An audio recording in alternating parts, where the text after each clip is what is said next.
कराची के पुराने इलाके सदर में एक इमारत थी जिसे लोग हवेली नुमा फ्लैट कहते थे।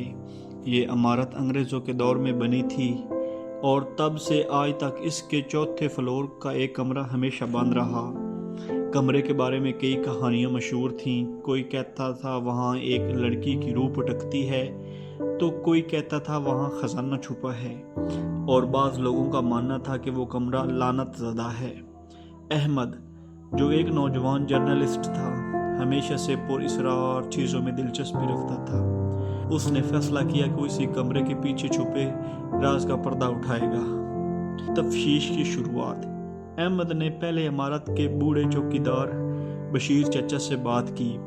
बशीर ने घबराकर कहा, बेटा, इस कमरे का नाम मत लो, वहाँ जो गया वो वापस नहीं आया।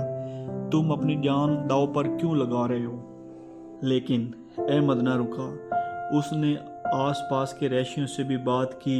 सब ने बस एक ही जुमला कहा, रात को उस कमरे से कदमों और औरत की चीखों की आवाज़ें आती हैं। कमरे में दाखिला।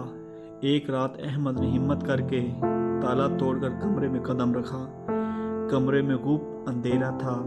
सिर्फ टॉर्च की रोशनी में पुरानी अलमारियां, टूटे आईने और जालों से ढकी हुई चीज़ें दिखाई देती थीं। अचानक एक डायरी उसके कदमों में गिरी। उस पर मिट्टी जमी हुई थी और पहला सफ़ा खुला और उसमें लिखा था, मेरा नाम रेहाना है, मुझे इस कमरे में कैद किया गया है। अगर ये डायरी किसी के हाथ लगे तो जान लेना कि मेरा कातिल वो है जिस पर सबसे ज़्यादा यकीन करते हैं। अहमद की सांस रुकने लगी। रेहाना का जिक्र तो इमारत के पुराने रहशियों ने भी कभी नहीं करते थे। खौफनाक रात। डायरी पढ़ते ही दरवाज़ा ज़ोर से बंद हो गया। अंधेरे में किसी के कदमों की चुपचाप सुनाई दी। अहमद ने पूछा, कौन है? सामने आओ। मध्यम सी आवाज़ आई, तुम भी सच जानने आए हो जैसे मैं आई थी। ये आवाज़ किसी औरत की थी, मगर कमरे में कोई दिखाई नहीं दे रहा था। दीवार पर लाल रोशनाई से कुछ अल्फाज ऊपर आए, सच मत खोलो वरना अंजाम मौत है। असल राज। अहमद ने मजीद खोज लगाई तो पता चला इस इमारत के मालिक फरीद साहब बरसों पहले अपनी बेटी रेहाना को इसी कमरे में कैद रखते थे, क्योंकि वो अपनी मर्जी से शादी करना चाहती थी। रेहाना कई दिन भूख प्यास से तड़प कर मर गई। उसकी मौत को हादसा कहकर दबा दिया गया, लेकिन उसकी रूह को आज तक इंसाफ नहीं मिला। वो इंसाफ चाहती थी। डायरी के आखिरी सफ़े पर लिखा था, मेरी रूह तब तक आज़ाद नहीं होगी जब तक मेरा कातिल बेनकाब ना हो जाए। अंजाम।